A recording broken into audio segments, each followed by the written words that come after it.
Good morning. This is Susan Matson, Candy-Ojai County Extension Master Gardener. And I'm out here this morning near Spicer with two Master Gardeners who are known as the Dirt Sisters. And in light of the fact that Candy-Ojai County Horticulture Society will not be doing a garden tour this year, we're going to have our own little mini garden tour. And we're going to start out at Pat Everman's, and she will be taking us around her yard, and we'll be looking at an excellent way of promoting a small yard. Now, some of you have very small yards, and this is a way that she has made use of that kind of space. Next, after we leave Pat's, we're going to be going to Anita Lewison's on my left, and Anita has a very large yard. So we're going to be seeing and contrasting how those two yards can be developed. So I'm going to let the Dirt Sisters talk a little bit about the Master Gardener program. First of all, we all became Master Gardeners at the same time. We went to the same course. We had a good crowd of people who joined at that time. We had a 50-hour, approximately, hour course. We also did our volunteer hours that first year. And since then, we've been certified Master Gardeners. So I'm going to turn this over to Pat to begin with, and then Anita will say a few words about becoming a Master Gardener. Thanks so much, Susan. I have my notes here because I don't have everything memorized, but a little bit about the Master Gardeners. In 2014, we had 2,355 Master Gardeners in the state of Minnesota. That equates to over 137,000 volunteer hours. The average it averaged out at 58.6 hours per gardener. And the value of that volunteerism is $2.9 million, which is astronomical. I'll talk a little bit about how to become a Master Gardener. It is a core course that you take, but before you do that, you need to contact your county to apply. You need to place your application by October 1st. You need to be selected for an interview. You must have a background check. Obviously, if you're going into other people's homes or gardens, we want to make sure that you have a background check. And then the cost of the program is $305. So you pay to volunteer. The core course is 48 hours. It can either be done face-to-face in the classroom or online. The first year you're required to volunteer 50 hours, which seems like a lot of hours, but it goes by really fast. And you do get a mentor or two to help you with those hours, give you ideas and things to do. If you do not complete the volunteerism of 50 hours the first year, you have an additional cost of $300. So it gets kind of spendy. After that, your volunteering per year is 25 hours per year, and continuing ed in Candy-Ojai County is 5 hours per year. So I'll turn it over to my Dirt Sister, who we call Old as Dirt, Anita. Actually, I picked that name myself, and this is my partner in grime. I'm a gardener. First of all, the original Master Gardener program started in the state of Washington at their state university, and that was in 1972. 5 years later, the state of Minnesota followed suit, and they began their program, and they started with 25 people in their first class. Since then, all 50 states and Canada and the United Kingdom have Master Gardener programs. And when you take all of those countries together, we have almost 100,000 volunteers that help people with education and information about anything to do with gardening. Now, the ways that we become involved with the community are pretty varied. There are radio shows that people are on. You can volunteer to work with, say, designing a garden. You can also work with, there's informational booths. We're often at the Becker Market for that. We also have a stand at the county fair where we hand out information and answer questions for the Master Gardener program. We also teach classes and workshops. In fact, Ima and I often do presentations to educate people on some interesting things, whether it be a fairy garden or just learning how basics of planting, that type of thing, whatever we feel is a need for that time.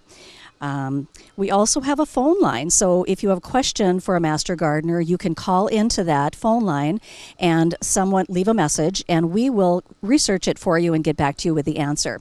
So we do our best to cover a lot of the areas that people are questioning, and it depends on the time of year as well. We also do, we judge horticulture projects. We do that at the fair as well.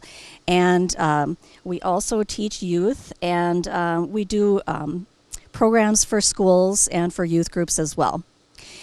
Now, I think that we're probably going to be doing a tour here pretty soon, and so I'm going to hand this back over to Ima. Thanks, Anita. We'll start our tour. First, I'd like to talk to you about my failure this year in my vegetable garden. You can see my vegetable garden is not extremely large. I don't do a lot of canning. We like the fresh vegetables, but my failure this year, believe it or not, is zucchini. I'm not sure, 100% sure what's wrong with it. You can see that it blossoms and it produces fruit that gets about 2 inches long, and then the fruit dies off. I've done some investigation, and there's some reasons it might be. One is calcium. I doubt that that's the case, but it could be. The second is bee pollination. It's not pollinating properly. And the third could be either overwatering or underwatering. Now, usually I water this with a sprinkler. However, this year I determined that I would use my rain barrel water, and so I suspect that I'm underwatering is the situation. Then next I have my cucumbers. I've chosen to somewhat trellis them so they're a little bit easier to pick. I will have cucumbers that I'll take to work because I don't do any canning or such. And then the tomatoes. Tomatoes are a blessing and a curse in the garden. I always get some kind of blight on them. I've tried a few things. One of the things is bleaching my tomato cages so that I'm not carrying over blight year to year. The other is trimming off the affected branches, and I have given them a trim quite recently, so they look a little better than what they did. Then I'm starting out this year for the first time doing a little bit of broccoli. The little white moths have blessed me with some, I'm going to say, caterpillar type things that are eating my leaves, but I'm going to put up with that and see what kind of a broccoli crop I'll have. The green peppers amongst the broccoli are doing quite well. I picked my first 2 green peppers the other day. And I have a little bit of lettuce. Of course, lettuce is, lettuce is lettuce. I enjoy lettuce. However, I have more than what I could probably use in a lifetime here. So that's the tour of the little vegetable garden. We'll go to the perennial garden next. We're going to start our garden tour with something that is very dear to me. It is a log cabin that my father actually built. It's something that I keep outside, but I did have to re-roof recently. As you can see, I do have a compost bin back there. I should talk a little bit about composting because it's really important for your soil. No matter what kind of soil that you have, composting will help you out, whether it's clay or sand. This is a kitchen composter, but you can also put in paper, shredded paper from your shredder, toilet paper rolls, paper towel rolls. All of those will break down into nutrients. As in composting, you always want something green, something brown. So if you're putting in a lot of kitchen waste, you want to add some paper, the brown, so to speak, to level off your composter. I do have a hot papaya echinacea back there. Echinaceas came into favor several years ago. You probably know the common one. This is well, this is not that uncommon, but it's out in the nurseries quite a bit now, so there's a lot of good colors for those. I have a small troth garden that I made the concrete form on a sister weekend, and the little evergreens that are in there will winter over. They're our zone, however, I do cover them with burlap so that they don't get any snow damage or snow burn. Jackmanii is the clematis up on the fence. It's just finishing off its bloom for the year. Jackmanii is probably one of the easiest and more prolific clematises that are out there. So if you want an easy clematis, Jackmanii would be the perfect choice. Next we have a tree or a bush. It can be grown as either. It's an amber maple. You can see that it's already starting to turn color. It does start a little bit early. It's something that does need to be controlled a little bit. It will get humongous, and so we do trim it up quite a bit. Next to that, the silver blue bush is called Frothagilla. It's kind of a unique little bush. Does in the spring have white bottle brush type flowers on it, and then it stays the silver blue, and then it will turn to orange in the fall, so it's kind of cool. I have a few hostas, another Jackmanii, and raspberry, I believe it's called Raspberry Splash Echinacea. That was the first one to come on the market after the common Echinacea was developed. So now we're going to talk about one of my, I'm going to say semi-failures instead of failures. This is a contorted hazelnut, Harry Lauder walking stick. As you can see, the bottom does have leaves and the top does not. I think what happened, a critter bore down into the soil and may have affected the roots, but I've been babying it the last 2 years. It is kind of cool in the fact that it's all contorted, and in the winter time when the snow hangs on it, it looks kind of good. In the fall, it looks like it's something from a scary movie. And next we'll talk a little bit, everybody's familiar with burning bush, which is a euonymus. This is a euonymus on a standard, so it becomes a tree. Absolutely gorgeous in the fall because it will be very deep red on the leaves before they fall off, and hopefully the leaves will stay on long enough to enjoy them. Well, I'm standing in my hosta garden, which is mostly shade, although it does get some sun. Hostas will take some sun. The ones that probably wouldn't would be more of the blue color. They don't like as much sun. Anything with the variegation or a lemony lime chartreuse color will take quite a bit of sun. I'd also like to point out one of my favorite plants, which is Pulmonaria, right here. This particular variety is called Raspberry Splash, and in the spring it will have both pink and purple flowers. Now, Pulmonaria will tell you if it wants water.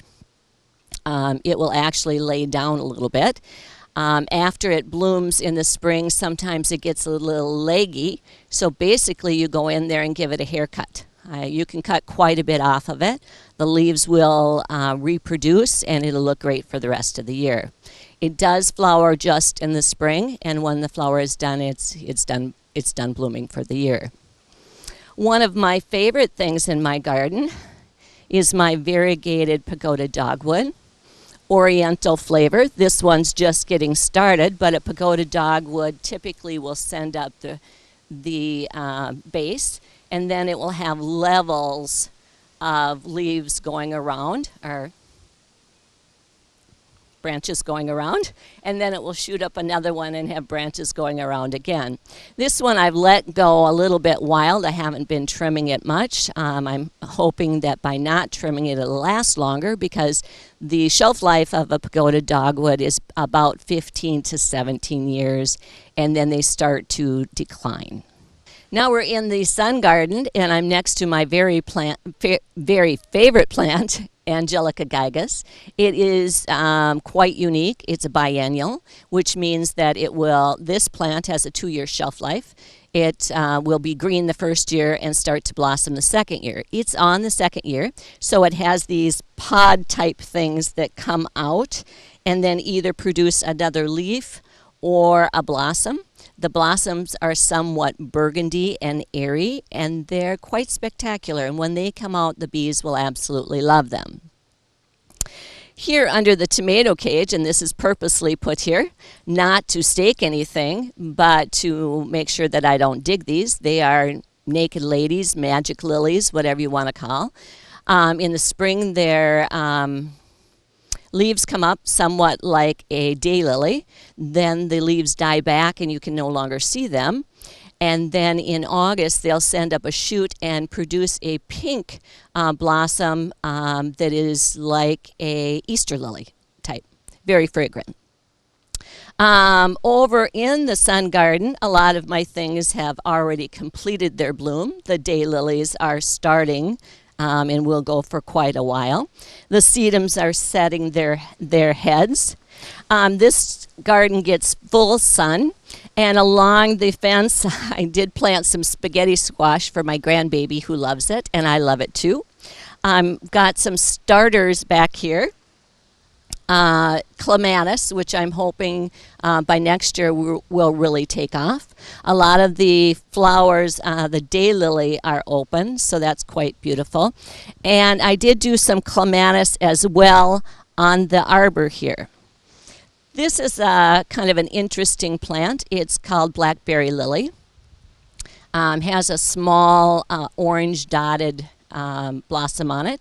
It's called blackberry because after the blossom's done, the seed looks like a blackberry. However, I don't believe it's edible, so keep that in mind.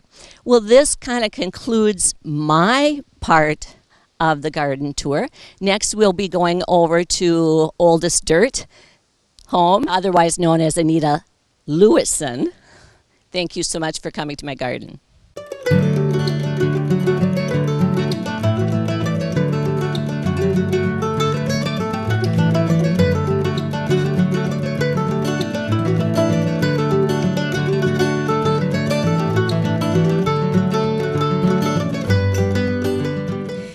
Hi, welcome to my gardens at my house. We just arrived here and I wanted to start with the end of the driveway gardens. It's always nice to have a beautiful welcome when people come to our home, and that's how this really started. I have mirrored the type of plants on both sides of the driveway, and starting with the mailbox area, we have Karl Forster grasses. They're one of my favorites. They stay where they belong. When they get larger, they don't send shoots out, so they're fine. The purple coneflower is the pink. We've got a lot of marigolds, which we love them for the fall color. I've got zinnias that I planted this year, and just especially for the color, and they will bloom until frost as well. Orange butterfly plant here, and this is great because the butterflies really, really do come to this plant very, very often, and that's another reason why I allow milkweed to grow in my gardens. Not everywhere, but for the monarchs, they are in dwindling numbers, as you probably know, and so to encourage them to come and reproduce, I allow them to grow in my garden as well, because I figure my little bit might help a lot. Now, I also wanted to put in some other colorful items. This here is another barberry. I love these. They've got this beautiful lime green color, and they are very hardy. They do very well in the sun. I've planted some cannas. They're called the President. They'll get a red bloom on the top, and they'll bloom for weeks and weeks. They're quite lovely, and I just like the fact that it's a very large leaf. It's an entirely different texture than what you would see in a lot of the other plants. Here I have a mum plant that will have actually red flowers on it this fall. So I always have to think ahead about what's going to be blooming for the late season, because everything else is done by then. So the mums, the marigolds, a lot of these other plants are the ones that are going to be providing color in the later season. I also have another type of evergreen here. It's called a golden cypress.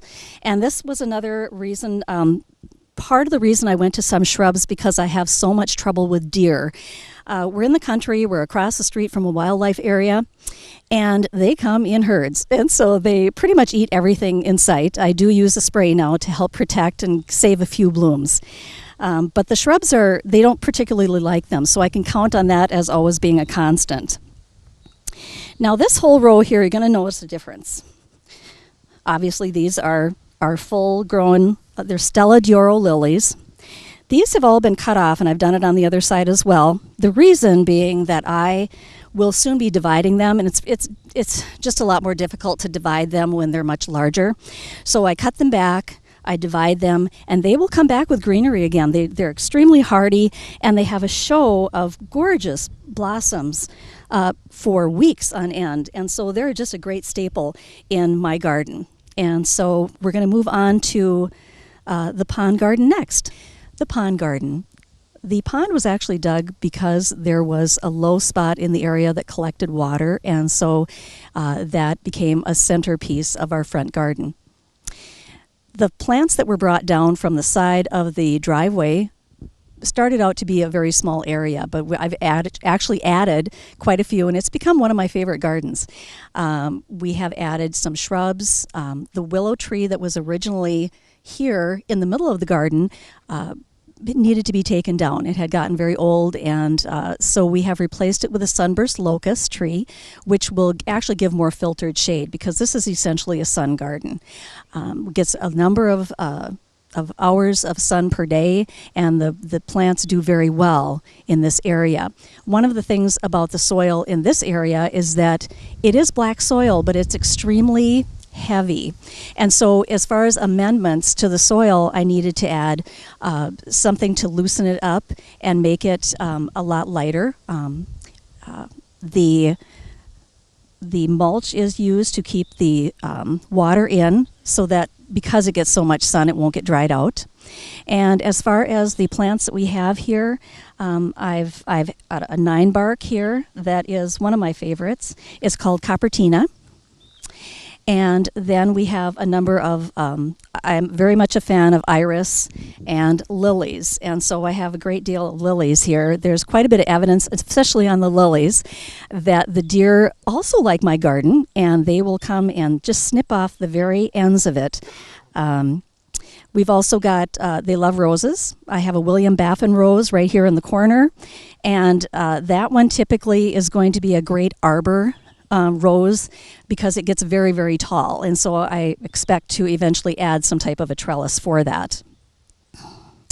We have an evergreen here. I wanted a little bit more texture in the garden, and so I put in the evergreen. I've also got a barberry over in this area that is just a spot of bright lime green. Now, this year I've planted an awful lot of seeds, and so in the background you'll eventually see that I have some canna plants, the very large-leaved tropicals over there.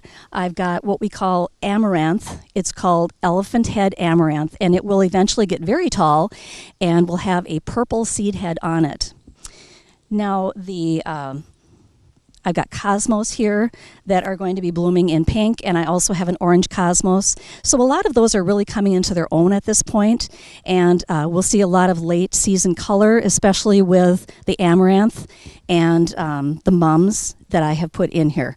The little pergola my husband built for us, and we often spend time down here, and actually the neighbors come over and visit with us as well when they see us sitting here. We enjoy this garden very much. All right, here we are in a garden that has really been through a bit of an evolution. I started out with a couple of tiers next to the house, and because this area receives a lot of shade, I've gone with hostas and bleeding hearts. I also have some lilies that can take a little bit more shade. And then I have also put in, I have Baptisia, which is actually now going to seed. And this area itself has been, because it is angled, I have had to be careful with my mulching to make sure I don't have any water loss. Now, I've tried to put in some additional colors. I have actually it's actually an annual, very spiky plant, which is a dark brown, that I wanted for the structure itself and to add some additional color. Now, going over here into the sunnier area of the garden, we have sedums. I have an absolutely enormous mum that I bought last year, and it's about quadrupled in size. And we also have some water runoff that we do use for watering the plants. We have some shrubs against the home itself. And there is a walkway that comes all the way down through here.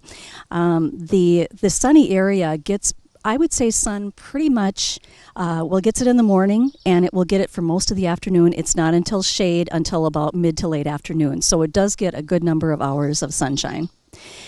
Now, one of the things that I'm especially proud of is I have some astilbe plants. These are the ones that are the pretty foamy pink blossoms on them. And my success story regarding that was that they are always touted as a shade plant. However, I had mine in the shade, and they survived, but they really didn't do much of anything. And actually, a friend of mine had insisted that they will do better in sun.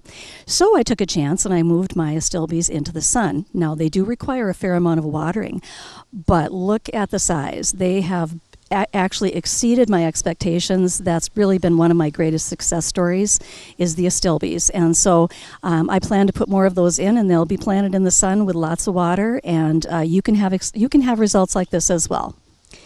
Now here is some information about how this garden has evolved. This statue, we named her Margarita. She used to normally, like the Mexican lady who carries a basket on her head.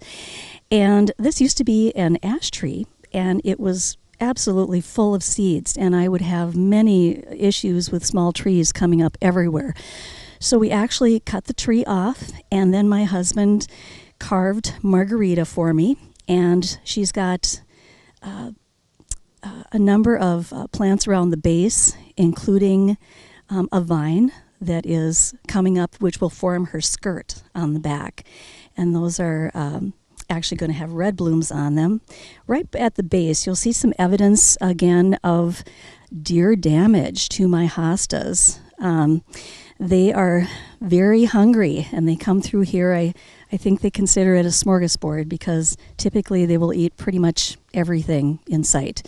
But yes, Margarita has been a topic of conversation, and she has actually been pretty fun to do. All of the hostas have seemed to do pretty well with lots of water.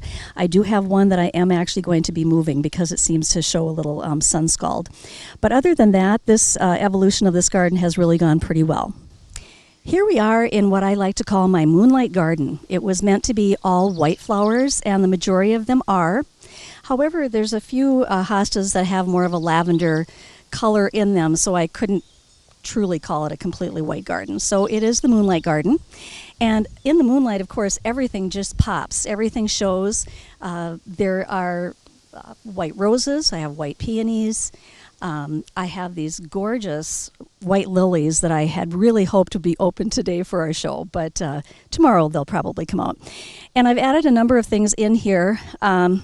This is primarily shade. There are some things that are doing well on the very edge here because they get some late afternoon sun. The white irises are stunning, and the deer as well have helped themselves. We put in window boxes to add a little bit of color. And so this has kind of been just a quiet little place where if I do want to sit down and read a book for a while, it's a great spot to sit and enjoy the garden. We'll wrap up our program today by thanking Anita and Pat, the Dirt Sisters. And we're finishing up today at Anita's home, where we've seen some of the beautiful gardens. Next month, we will be visiting a community garden in Spicer. Everyone is ready. They're getting their gardens ready for our visit. I'd also like to mention an event that the Master Gardeners have planned for October. Because of the importance in learning a little bit more about pollinators in our state, we have invited a speaker to come out, Crystal Boyd. And she is with the DNR, and she will be speaking on the different pollinators that we have in our area. And for those of you who are interested, Crystal has written an article in the Minnesota Conservation Volunteer magazine for July and August. So you can have a little head start on Crystal's presentation by reading the article. So we invite everyone to come to this free presentation. It will be held October 19th on the Midwest campus at 6 o'clock in the evening. So with that in mind, we'll see you next month for the Master Gardeners.